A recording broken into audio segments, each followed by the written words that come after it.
pick some bans. Thank you very much, Dash. I'm Clayton Captain Flowers Reigns, and with Mowgli starting today, I told my producers it was a bare necessity that I cast alongside Andrew Vedius Day Did himself. you really ask for that? Is that what you asked for? It was a specific request, sir. A very specific request. A bare necessity. Here for day number 4. It's going to be a good day. In the jungle for Afreeca Freaks. Definitely one that we'll be keeping our eyes on throughout this first game. There's a lot of interesting stories, especially with Afreeca having their underperformances so far in Group A. PVB actually picking up their first win up against G2 means that this group is still very close, very competitive, and the way in which PVB won their game gives us a little bit of hope that they can really match up against the Korean squad. I mean, that's what the desk was talking about, right? Coming into this tournament, you would look at this matchup, a team like Afreeca Freaks going up against Phong Vu Buffalo, you would have said, come on, Afreeca Freaks, like you're expecting the Korean team to take this one pretty handedly, but with the performances we've seen from both of the squads so far, I think it could go either way, and I think that top lane matchup is going to be a lot of fun to watch this time around with Keen versus Zeros up there, seeing who's going to prevail in now. I completely agree. How will the matchup play out? Will Zeros get his hands on Urgot once again? No, looks like they won't. They're going to take that one off the board. Not today, say the Afreeca Freaks. They're getting rid of that immediately and continuing to pay respect towards the top lane. Jace, the second ban from their side as well. Yeah, and as you rightly said, it is a respect ban towards Zeros. We've actually seen it banned 100% against this man. Just goes to show how talented he is within the VCS and how much respect the international teams do show towards him. For the time being, we've often seen a lot of Tom Kench bans thrown towards Phong Vu Buffalo as well, to try and take that away from Pallet, who has shown to be much more of a defensive support, the guy that provides more of appeal for Big Koro in these big team fights. And you kind of look at Meliodas to be the big playmaker when it comes to engages. Well, Phong Vu Buffalo say, all right, you want to ban away some top laners? We'll ban out some top laners. They get rid of the Scion themselves, along with having removed the Alistar as first ban. Afreeca decide they're going to take out the Xayah as their final ban here in the first phase. One more to go from Phong Vu before we head back to Afreeca for that first pick. You would expect the Aatrox to come through, given that both the Urgot and Aatrox are the most powerful top laners in the current meta. Does leave a couple of things open. Gragas has been high priority with the Xayah taken off the board. Varus raises in priority as well. And Afreeca Freaks are saying, you know what, we want to guarantee as a strong 2 versus 2. Big Koro was a guy that really stepped up in their game versus G2. And Afreeca Freaks want to try and deny him as much power and playmaking as possible. All right, for Phong Vu Buffalo, the question is now, how do you want to go about this draft against Afreeca?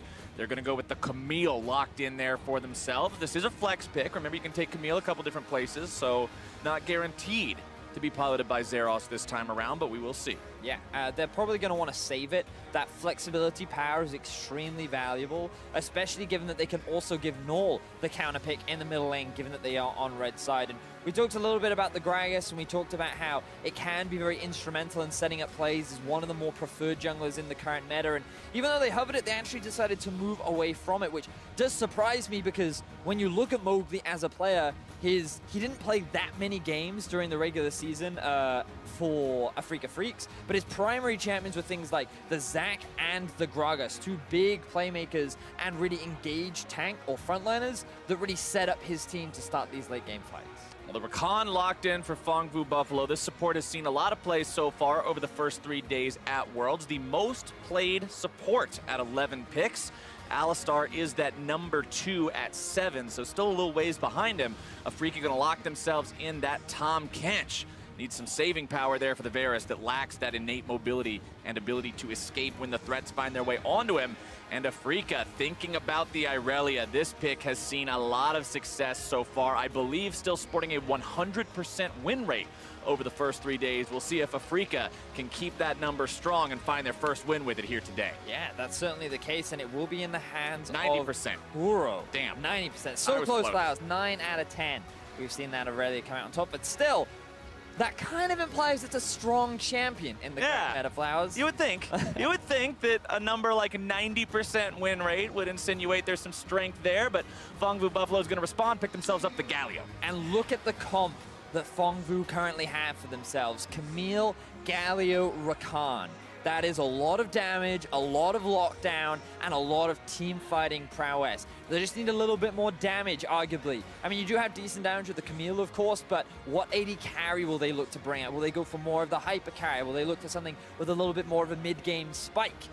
So many options still available for them. Ezreal was a big pick that they often preferred during the regular season. There's also a lot of Mordekaiser games in the back pocket of Big Poro. We shall have to wait and see as we move into the second phase. Also, with that Galio picked up by Phong Vu, I mean, there was an interview that Ovely did with, I believe it was Jensen, in the past couple of days where he talked about, yeah, picking Galio, you really want a champ that functions as a Galio delivery system for the team fights, and Rakan and Camille just excellent at making sure that Galio has someone to make that heroic entrance with.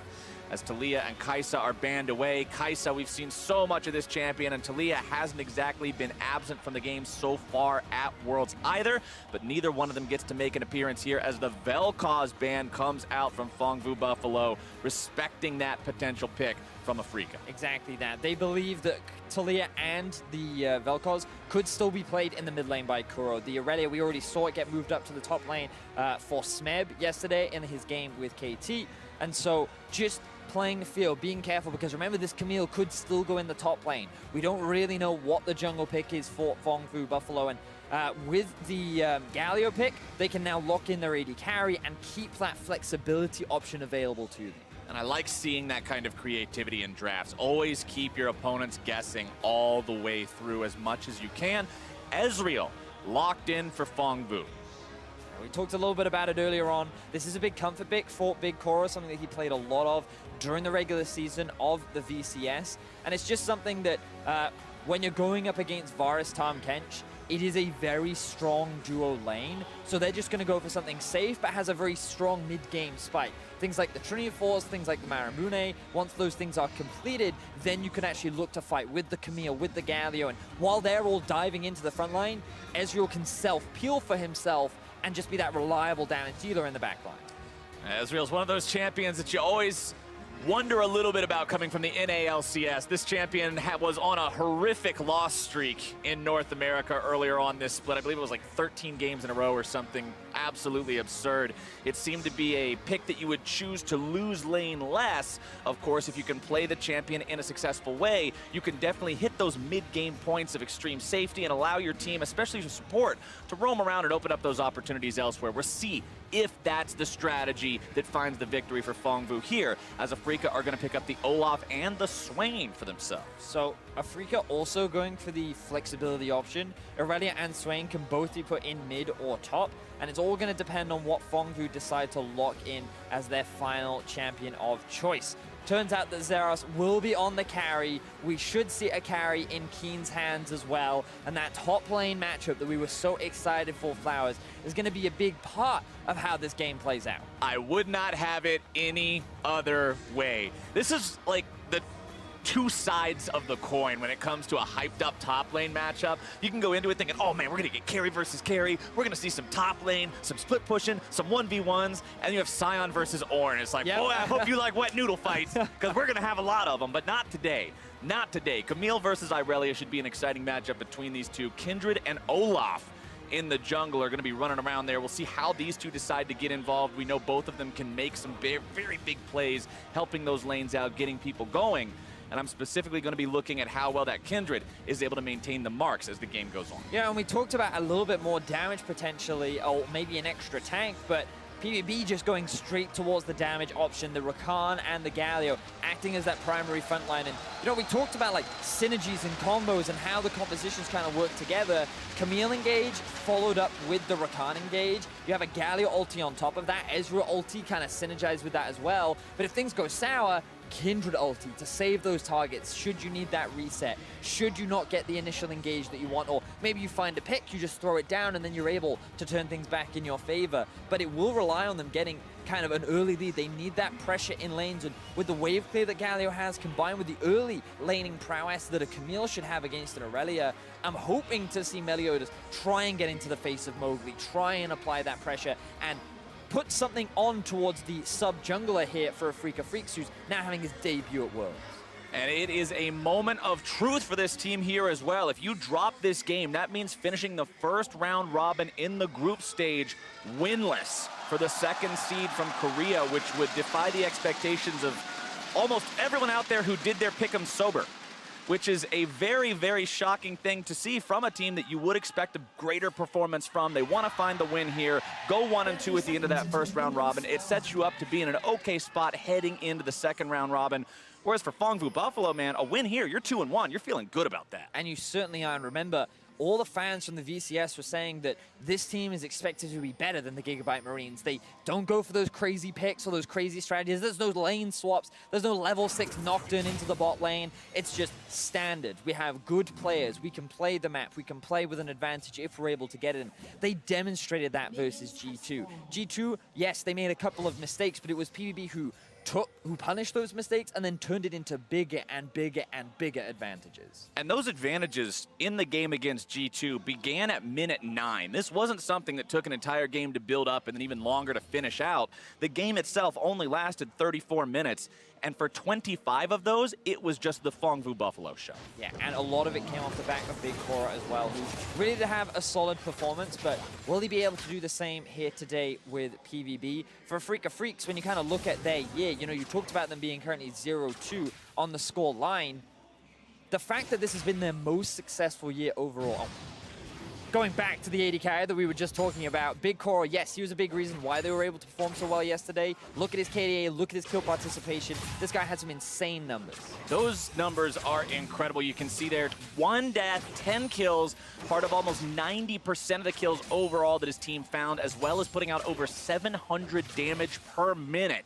Big Cora got player of the game in that match against G2 for the exact reasons I just got done explaining, and they'll be looking to put on a similar performance here today. But like you were talking about the Afreeca Freaks, this is a team that was almost perpetually stuck in 5th in the LCK, never seemed to break through that. And then this season, they seem to have turned it on, found what it was that they were lacking earlier, as now Kuro's gonna find himself taking some early damage from Melodious here at level 2. Nothing too crazy with that gank, just putting a little bit of damage down onto Kuro, making him recognize and respect that Kindred's gonna be hanging around and not be quite as well off in that lane as he otherwise was. Yeah, and it was Keen that was that change, Flowers. He was the guy that came in at the beginning of this year, and he helped the team secure 2nd in spring and 3rd in summer. That's how they were able to qualify, and we haven't really seen much of this top laner yet for the Afreeca Freaks. He's a guy that was put on the Akali in their last game against the Flash Wolves. The team didn't really play around him. He wasn't finding many advantages, and you can just see he has been struggling so far at Worlds.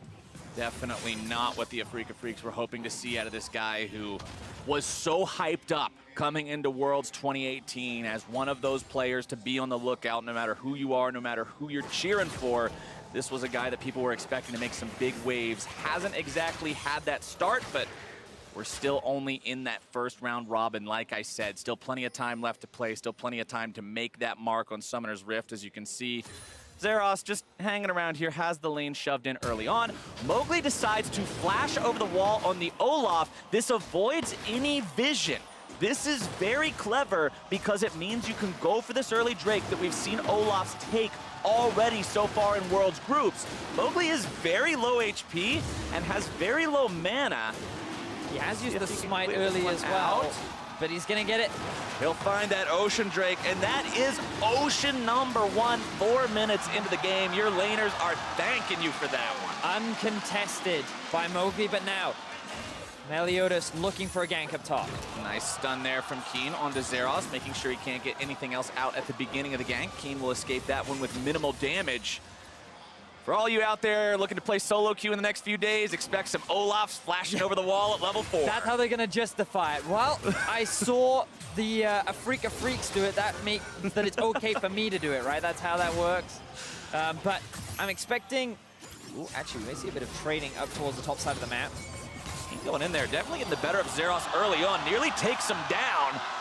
Would have needed, I believe, 2 more auto attacks to get it, so doesn't want to flash forward and risk blowing the summoner spell to not find the kill, but good job there from Keen. Yeah, Keen's just going to be happy with the pressure that he generates, but Typically in this early laning phase, Aurelia has been considered not the strongest laner, but in that situation, Keen had a huge minion wave right behind him, and he had that slight level advantage going in his favor as well. So he could look to just dive onto Zeros, who was forced to retreat, and that's how he was able to get such a favorable trade in his favor. So good to see that from Keen. More of what we were kind of expecting. Hopefully we see these trades continue throughout the laning phase. Silver lining for Zeros. Even though Keen got the better of him there, Keen did go back with slightly under enough gold to purchase the full Tiamat, so he won't have the extra wave clear potential here early on.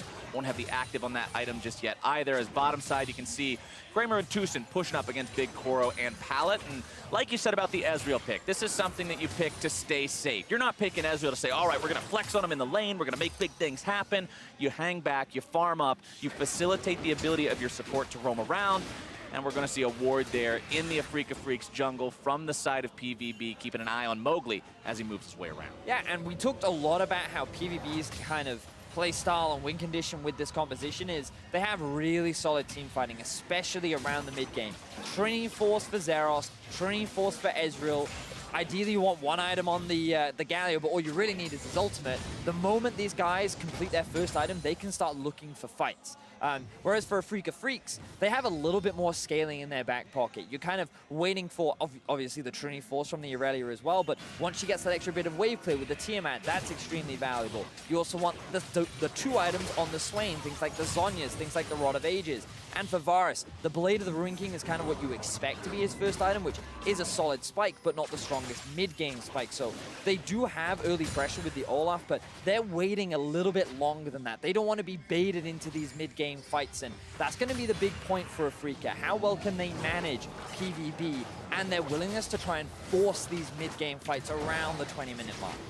PVB feels strong enough right now to steal away the blue buff now, as the second round of those buffs will be spawning. Meliodas manages to grab that one for himself, get back into the Rift Herald pit, jump over the wall, and he is safe. Good steal there. I want to just give you some very quick anime knowledge here, Captain Flowers. Oh boy. Because Meliodas is... Obviously, I hope you're watching. Meliodas is the actual name of the Sin of Wrath in an anime, and I feel like that with that knowledge, you can use that to make a fantastic call in this game. I will Sin try. of Wrath, remember that. The Sin of Wrath. All right, top side, though, is going to be Zeros looking to make the play onto Keen. Heroic entrance coming in now as well from Null. The backup is there, and the first blood goes over to Phong Buffalo. It is going to be returned, though. 1-for-1 so far. Null getting himself back into Lamb's respite in time. The damage still continuing to flow through. He's trying to get away, but he will not. The double kill goes over to Kuro. Looking to clean up that jungler now as well. Flash away will keep him safe, but the fight still goes the way of Afreeca. Exactly that, Captain Flowers. Things were looking pretty good initially for PvP. They tried to use the Galio very early on. He has his ultimate available, and immediately they go towards the top side of the map. They want to play towards their top lane carry. They want to get this Camille ahead, but the response from Afreeca Freaks was instantaneous. The teleport comes out from Kuro. Mowgli is there to offer support, and with the Olaf, with the amount of early game damage that he provides, he was the crucial factor in swinging that fight in their favor. Well done there by Afreeca, responding to that one. Sure, you lose your top laner, but he's still got assist credit for both of the kills, so he's not falling too far behind. They're still going to be pulling out to a very slight gold lead here as Kuro finds a decent little bit of damage there onto Zeros, who just wants to hang around, get this wave pushed out, get this lane pushed up, get himself back to base. Let's take another look at the fight here, top side. So Zeros actually flashes in to land his ultimate, or land the stun into the ultimate, and then the Galio ulti comes in instantly, but you'll also note how quickly the teleport comes through for the Swain. Keen does his best to buy so much time, flashing away from the taunt and just using the mobility of his Q to dash in and out of range of Zeros. And that allowed Kuro and Mowgli to both arrive and swing this fight in their favor, because Olaf just has so much more damage than the Kindred does this early on into the game. Olaf is such an early game monster, not just in the ability to take the Drakes, but just getting into any of those fights. You know the champion can bring the pain. As bottom side, not going to do anything with the Kindred there. We actually saw Zeros come towards the bot side as well, and given that he just lost his life and doesn't have teleport, this is going to give a whole wave of gold and experience over to Keen, and nothing is going to be gained off the back of it. Real questionable decision-making there from the side of PVB. I wonder if they were just trying to force something on the bot side, maybe answer to some kind of early play. I'm not entirely sure, but definitely a big favorable advantage gain for Keen. Zeros now enjoying the fun game of being behind a level compared to your top lane opponent and just having to observe his farming as you wait for the creeps to be close enough. Stun comes down. Keen finds that one, but doesn't want to go any further on it just yet. Mowgli making his way towards the top side of the map here yet again. We'll actually see junglers from both sides with the same plan here. Vedius, it's going to get bloody pretty quick, I think. Keen wanted to start this one off. Stun's going to be found. Keen in some trouble, absorbing all the damage here first. Disarm goes through. Melodius has able to find himself the kill onto Keen now as he tries to get himself away, but the follow-up is there, and the double kill comes in for Mowgli. And again, it's Mowgli who's the key factor in turning these fights in favor of Afreeca. Every time it is PVB trying to play around the top side of the map. They're trying their hardest to get Zeros ahead. And if that was just a 2v1, it would have been an excellent gank, heavily in their favor. But the arrival of the Olaf, his early game damage, swings the fight in favor of Afreeca while they're also winning on the bot side of the map. And so far, this early game is going heavily in the favor of the Afreeca Freaks. Phong Vu Buffalo tries to make the things happen, and yeah, they found their man both times, but then both times, Afreeca strikes back hard. Exactly, and we can see here, Keen. He knows he has his jungler behind him, he thinks he's pretty safe. There's Meliodas, and he's immediately more than enough ready to get this damage down. And look, the Olaf once again. We see how much damage he has in the early game. He's just sitting in the healing, knowing that the moment you come out of this, I'll find myself an easy kill. And that's exactly what he does. So multiple ganks that have now been turned around in Afreeca's favor, all coming off the back of Mowgli's arrival to the team. Meliodas and the bottom lane from Phong Vu Buffalo starting up the Infernal Drake now, but the Afreeca Freaks using the teleport. They want to come in and stop this one, and it looks like they'll maintain control over the Drake. TY for Leash. They picked that one up for themselves. That's Elemental Drake number 2 going their way. And Keen, he used his teleport into the Drake pit to help secure that second Drake of the game. Zeros will be able to TP up towards the top side and get a bit of farm back in his pocket, but everything looking good for Afreeca. And Flowers, I had a great stat coming into this matchup where, on average, at Worlds group stage, you will expect to see around 21 kills in a game. So far at Worlds, Afreeca had only found 5 kills total. 80% there. Exactly. 12 minutes into the game, they've already found themselves 4 kills. They've been really reactive in terms of early game playmaking, and also they drafted a strong bottom lane that's doing fantastically so far. 30 CS up in favor of Kramer. They've secured the first tower of the game. This is more of the Afreeca Freaks that many of the fans wanted to see and were expecting at the World Championship. This is what I have been accustomed to expect from the Ezreal from our NA games. He loses so much early, and then the Varus is able to run around crazy in the mid game. We'll see if Kramer is able to pop off later, but right now, Afreeca is hanging around this top side of the map. Rift Herald is that neutral objective that's alive and ready to go, and Afreeca already has 3 men on it looking to take that one down and use it to push yet another turret. We'll see if they'll get this without any sort of a contest. Doesn't look like Phong Vu can get anywhere close to it. No, not today. And they'll give the eye over to Mowgli and head up top, maybe to use it immediately. So this is what you do once you have secured the first tower. You already know that your bot lane is very strong. The first item has already been completed. You're sitting on a pretty healthy gold advantage. You just want to keep up the pressure for as long as you can. So while they may lose the bot tower, it's still in favor of Afreeca because this trade is still a tower up in their back pocket along with the Rift Herald as you identified. And if they take that mid tower down, it becomes a lot harder for PVB to use the Galio ulti to move to side lanes, try and force fights. And you can see their early investment went entirely into the top side. And if they had been able to pull it off, they could have traded top tower for bot tower, maybe even converted it into a Rift Herald, but they found no advantages in the top side of the map. They also lost bot, and so Afreeca have full control over the map right now. Afreeca decided to use the Tom Kench ultimate to get their bottom lane out of trouble as they summon up the Rift Herald here in mid as well. TP going to be used from Big Core to make sure he's there in time. PVB trying to stop this one before it does too much damage. Will take that mid lane tier 1 turret very low, but with Rakan going around behind to hit the eye, Shelly will not accomplish her mission today. Afreeca doing a fantastic job in this early game so far. They know where they have the gold and they know where to use it. And I like the fact that they're saying, hey, Phong Vu Buffalo, they're probably going to look towards the top side. This is a guy they like to play through. Zeros, he's a man who does some heavy lifting. We got a guy who knows how to do some heavy lifting of his own. Very true. Let's make sure they can't run away with that. The fact that they've recognized both of the big plays that Phong has tried to make up in that top side and have found successful counters so far, I like to see from this team, especially considering that people were having concerns about their overall performance starting off 0-2, not quite being up to the expectations that people were expecting so far, but now they're looking pretty good here in this game, 15 minutes in, setting at a 2,000 gold lead with 2 Elemental Drakes under their belt, and they seem to have control right now. This is a team that is known in the LCK to have a very high vision score compared to a lot of the other teams, and it's not specifically because of one person. It's not like their support is just only buying brown boots and control wards. It's because everyone on the team works together and contributes so much to that vision score. Look in the inventory, Vedius. Control ward, control ward, control ward, control ward, control ward. If you're gonna go flash over the Drake wall because the Afreeca Freaks did it, boy, you better have 2 control wards in your inventory when you do it because the Afreeca Freaks did it. You can't do the fun stuff without putting in the vision work, and that's how Afreeca Freaks can manage to build this lead even further. I have never heard a man more excited about vision than you, Alex. Especially as an aggressive Skarner player.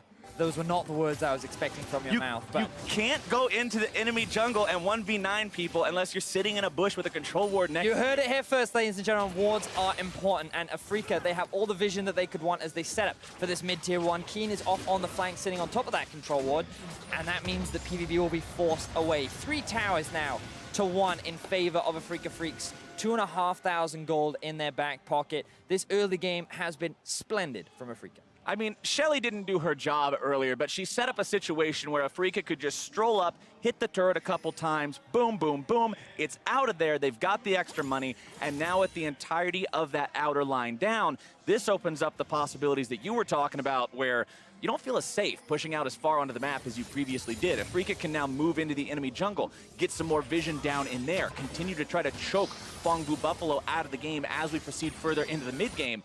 And 45 seconds from now, the next Drake will be live. We'll see if they decide to fight for it. And remember, we talked a lot about item spikes for both these teams and how with PVB really on 1, ideally 2, but 1 item is a big spike for them to then look for these team fights. But the thing about Afreeca is they've already completed their first item and are now working towards their second. And that's a really big deal coming into these mid-game fights because they're the ones that are kind of looking more towards those second, third items. They're the ones that have the better scaling into the late game, and the fact that they're already so far ahead this early on into the game sets them up very nicely to match any of the fights that PvP tried to force at this point.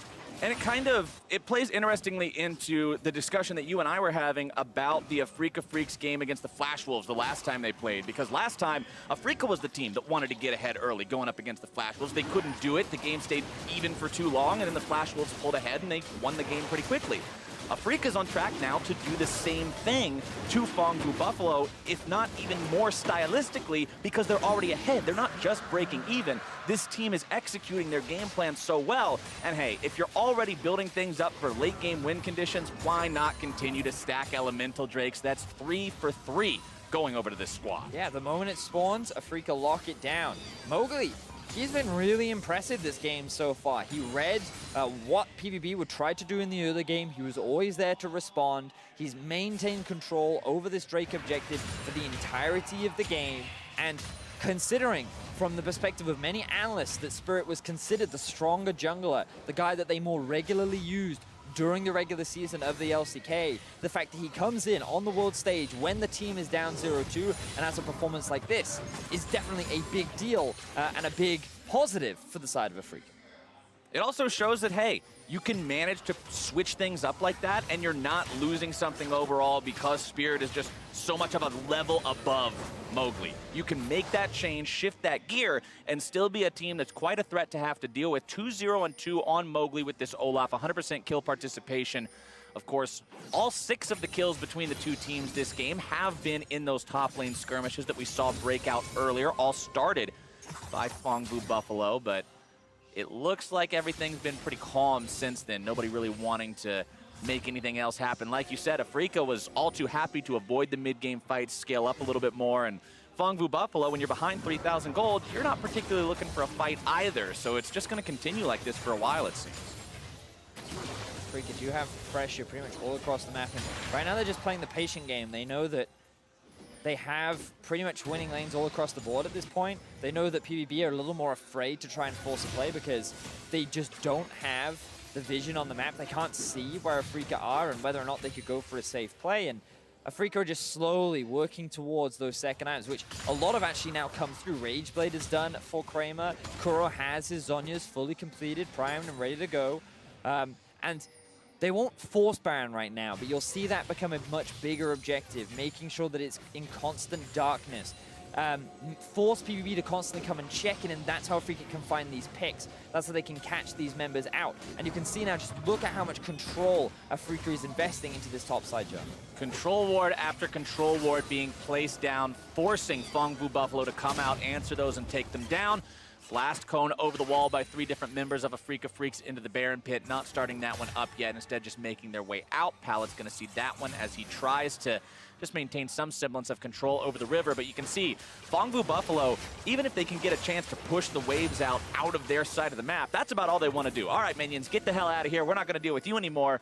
They do not want to be pushing anywhere into Afreeca Freaks territory, not when you're having to deal with those 2-item power spikes that you mentioned. Swain with Azonia's Hourglass is a man on a mission. He can go right into the middle of the fight and just disrupt everything with no concern for his own safety.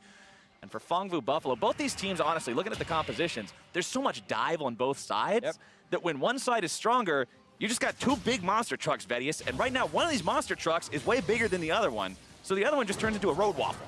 Yes, but the funny thing is about Afreeca is they don't often like to put their foot down on the gas. They like to play a little bit more patiently. They're not over-eager, say like an IG or an EDG or even a Fnatic are. They're the much more calm, calculated approach. As you said, they like to invest in their vision. They like to have information on where they're going. And if they're going to run you down with their monster truck, it's going to be a tactical rundown rather than a philosopher's monster truck. Yeah. Yes. All right, we'll put a monocle on the front of it or something. And a top hat. A top hat on the very top, right. Some sort of a cheesy gag like that. But Phong Vu Buffalo will now continue trying to just set up in this defensive position. They've been on the back foot all game. They've got pretty comfortable there so far, but Palad's looking to go in now, starting things up onto the enemy 80 carry. Tucson doing a good job keeping Kramer alive. Chains of Corruption not going to find their way onto Zeros, but now the counterattack has come. Lampr's fight is down as Zeros is continuing, going to be looking for that enemy 80 carry. Palad's going to be taken down by Keen. There comes your heroic entrance, but Kuro's grabbed the killing spree onto the enemy jungler. Zeros can't get himself away. It's a double kill over to Kuro, as Afreeca Freaks will continue to look to clean these guys up. And PvP, they put their foot on the gas, and unfortunately, Afreeca was just the bigger monster truck. They turn it around so convincingly, finding themselves 3 very quick kills, and with no jungler on the side of PvP, this will be a guaranteed Baron for Afreeca. 3 minutes ago, you said Baron's not happening now, but very soon it could be, and very soon is now. Afreeca Freaks in the pit, looking to secure this one. No problem whatsoever. Mowgli has done such a good job in the jungle this game, and he's not going to miss a smite and mess it up now. Baron for Afreeca, 23 minutes in. And Afreeca have just been nothing but reactive this game. Every play that PVB have tried to force, every member of Afreeca just seemed to know what to do. The teleports come in instantly. The reaction is there from every member. And you can see, here's the teleport coming in from King. The beautiful sidestep from Kramer as well. Tucson gobbles him up, and now PvB, they're a little disorganized. A great double root from the side of Kuro. Splits the team of PvB up, and now the Galio doesn't know where to go. He wasn't ready to follow up. He tries to go onto the back line with Xerath, but now they realize, oh no, we're too far gone. We don't have anyone left. And Afreeca very quickly clean up the rest of the fight, while PvB are left to run away. And that Acer Predator replay showed exactly how to play a clean response game, like you said. There was no panic. Tucson was right next to Kramer where he needed to be, kept him alive, and Phong Vu just seemed all over the place. Everyone was scattered, and as Kuro made his way into that back line, you run for the hills. Everyone was trying to get away from that, and Afreeca Freaks now sit in a spot where they're 7,000 gold up. Their top laner's now looking for blood 1v1, and he's found it! This is the Keen people wanted to see. Finally, Keen finds himself a solo kill. Yes, a lot of pressure was put onto him into the early game, but they utilized that to turn it into Afreeca's favor. He's now primed and ready to fight. He finds the solo kill onto Zeros, and Afreeca have full control on all 3 lanes. The 1-3-1 is in full effect. Swain in the top lane, the Aurelia in the bot, the Varus and Tom Kench in the mid. PvP, their base is about to be attacked. Here we go, Afreeca Freaks. No intention of stopping anytime soon. Still 10 seconds left before Zeros comes back alive, as Kuro is going to take down the Tier 2 in the top lane. That was the last Tier 2 standing. And now the siege collides with the walls of the castle that is the Phong Vu Buffalo base. How long will those walls stand? If Afreeca Freaks have their way, it will not be long, Betty, as cannon minions still firing away there in the bottom lane.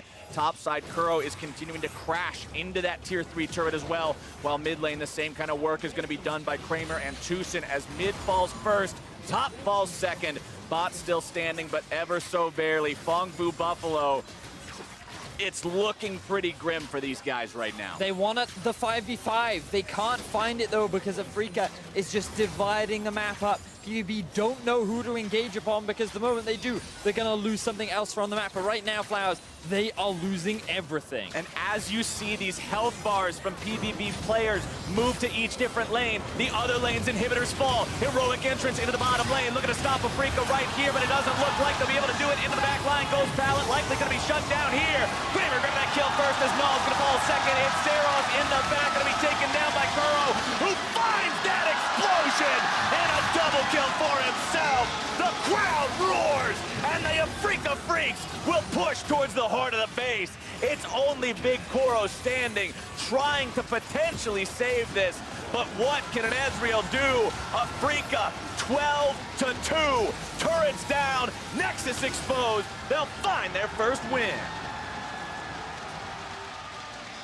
And it was PVB who tried to force the early game action. It was PVB who tried to force the fights. But at every twist and turn, Afreeca said, no, we will outplay, we will outread, we will outperform. And they were the ones getting themselves the early leads. They were the ones with full control over the map. And this was the Afreeca Freaks that many expected at the World Championship. And they showed up when they needed to. Starting 0-2, yeah, it doesn't feel great, but there's a big difference between 1-2 and 0-3 as a start. This team's now feeling good going forward. Heading into the second round robin, you can easily make a play for that second spot.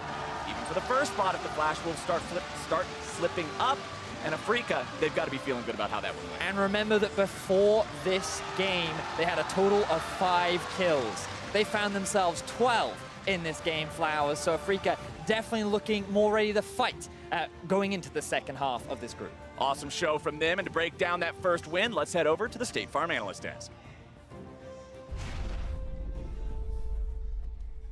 Thank you very much, Captain Flowers. Afreeca Freaks have arrived at the 2018 World Championships, picking up their first win here in the group stage. It came later, rather. Yeah, I was going to say, it's about time. Exactly. They get it over PVB, who was sitting at 1-1 in the group. And now we kind of end up in one of those situations where it looks like Flash Wolves might go out to a heavy lead, and there'll be a bunch of 1-2 teams behind them. But I want to talk about this one picked up by Afreeca Freaks, because we had teased them as the prep-heavy team, the team that will come in with a very clear plan and draft strategy. How did you guys feel about the way it broke down this time for them? I think they were, first and foremost, able to recognize where a lot of their carries were in terms of their draft. You know, making sure that King got the Aurelia. They did use it as a flex pick. The Swain came in later on. You still don't really know where that's all going to fall out. So, again, very heavy use on the flex picks, very heavy use on recognizing where they're strong and playing through that comfort that Azael was talking about. That's exactly where I was going next. Azael, you said it's all about playing towards strengths for each of these teams individually. There was a lot of talk around Keen as a top performer in the top lane for Afreeca Freaks. Were you a fan of this draft? Yeah, I think it made a lot of sense for them. I mean, they essentially drafted a pretty self-sustainable 2v2. It's one that's relatively hard to gank when you have a Tom Kench down there. And then you draft Olaf, that is basically going to make your solo lanes win. You're going to win 2v2 against the Kindred. And I think, you know, they drafted a very intelligent draft around that. They can team fight well. They saw that there was a lot of dive going to be coming through in the first 3 picks from PVB. That allowed them to pick up the Swain as kind of this counter dive. It's very hard to engage into the Tom Kench, into the Swain. So it felt like they checkmated them a little bit in the draft. Yeah, it did feel like what PVB picked up was never really going to work, even if they had a better early game, which they didn't have. But like when we were talking about the top of the day with the team comps that are diving, we said into a mobile backlines. Here you have one backline champion in Varus who has a Tom Kench protection. Yeah. So they have such a tall task, and then this stuff happens as well. That puts them so far behind from the beginning. It was just a huge party up into that top lane. It felt like every single kill, everyone was up there multiple times, and I think we finally got to see a little bit of that peak performance of a top 4 player at Worlds. I still wasn't quite sold on Keen's performance, but he's at least bringing it back with that Aurelia and springboarding off of the resources that his team gave him. Yeah, you have to give a lot of credit to Mowgli. I mean, he was where the team needed him. He performed very well on the Olaf, I think, and honestly, when you talk about all the action on the top side, if it's going to be nonstop fighting on there, I really do question why the Kindred was picked up as the jungler, who I think really doesn't do too well in those early game 2v2s and 3v3s. I mean, the other thing we have to talk about as well is the fact that on the bot side, Kramer and Tucson just winning the 2v2 on their own, for the most part, getting the bot lane turret early on and just getting about a 20 CS lead. So the whole team was really cooking in this game. And I do want to say, because I know we talked a lot about kind of watching the game, the 2 bot lanes, people are going to look at the Varus and the Kench, they're going to say, that's super easy to win. Varus is always going to have the push priority. In the LPL, a lot of teams will lock in Ezreal when they see Varus because you can compete with the range, and effectively it's push priority versus kill and poke priority using that trading. And then when you have a hard engaged support like the Rakan and then a kill-oriented jungler like the Kindred, I think it was PvP's intention that their bot lane, if it gets shoved in, they have gank potential because they have the engage on the Rakan, or if they win the trade priority, that they then pull the Kindred, have that range and shove down the tower, but everything got redirected into the top lane, and that's where they started to slip. I mean, that's what people always talk about with like resource allocation. It's a kind of a buzzword that's thrown around a lot, but that's exactly what it is, that you have a really skirmish-heavy top side and a bot lane that might need the jungler to actually generate that kill threat, and then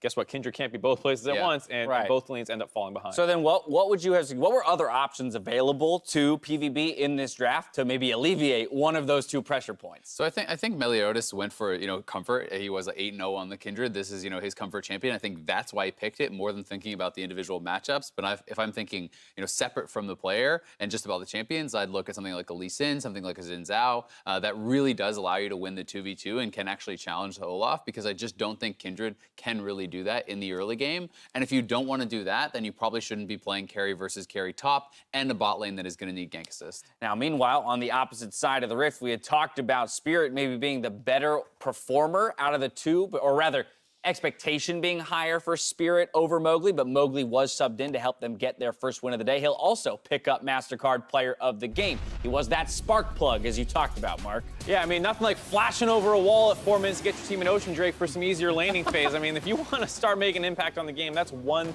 thing you can do, and they were able to sneak that one away. A little bit of, help from the bot lane. Yeah, and the thing was that the Scuttle Crab was there, and then Null right on time placed the ward, so PvP did all of the steps necessary to secure that dragon or protect it. Who expects the guy to flash over the wall? When it went down, I bet they're like, what the hell? How did he get in there? And then the top lane influenced the fact that he did get up there, and like, Isaac's saying, it is a better 2v2 for them, but you still have to be there at the right place at the right time to win those, and that's exactly what he did. So Mowgli came in and completely revitalized this team. All right, expectation would be that they keep him in from this point forward. We weren't ready to hit the panic button, obviously, for Afreeca. I hit it. You're right. You hit the panic button. Do you want to unhit it? Is there like a way to? Well, the thing I don't know. I don't think there's a take back. There's no take backs. No take backs on the panic button. Oh, it doesn't even work. It doesn't even make any Don't noise. give away our secrets. All right, that's game 1 in the books. After the break, we've got the undefeated Fast Wolves taking on G2 Esports. Don't go anywhere.